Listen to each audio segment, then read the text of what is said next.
ረጅም ስም ነው ያላት። ሀገራችሁ ዓለማችን ላይ ረጅም ስም ካላቸው ሀገራት 5ኛ ደረጃ ላይ ትቀመጣለች ብትላቸው ዜጎቿ ራሳቸው ይስቁብሃል። እነሱ ፌዴራል ዲሞክራቲክ ሪፐብሊክ ኦፍ የሚለውን ተቀጽላ ፓስፖርት ላይ ብቻ ነው የሚያውቁት። ፌዴራል ዲሞክራቲክ ሪፐብሊክ ኦፍ ኢትዮጵያ። በአጭሩ ኢትዮጵያ ትባላለች። አፍሪካን ለሁለት የከፈለች ቅኝ ባለመገዛት ብቻ እንዳይመስል።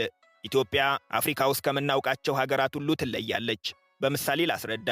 በኢትዮጵያዋ ዋና ከተማ አዲስ አበባ ውስጥ ነው የምንገኘው። ዓይንህን ገልጠህ ተመልከት። የምታያቸው ሰማይ ጠቀስ ሕንፃዎች በሙሉ የጥቁሮች ናቸው። ይህንን ለራሳቸው ለኢትዮጵያውያን ብትነግራቸው ምን እያልክ እንደሆነ ላይገባቸው ይችላል። ጥቁር የሕንፃ ባለቤት ለመሆን ምን ያንሰዋል ይሉሃል።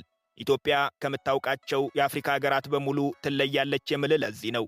አንተ ግን ይህንን እውነት ይዘህ ሁሉንም የዓለም ሀገራት እየዞርክ ማጣራት ትችላለህ።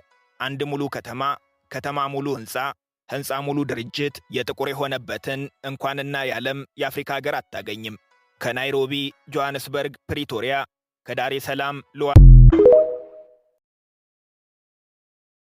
ከተማ ሙሉ ሕንፃ ሙሉ ድርጅት የጥቁር የሆነበትን እንኳንና የዓለም የአፍሪካ ሀገር አታገኝም።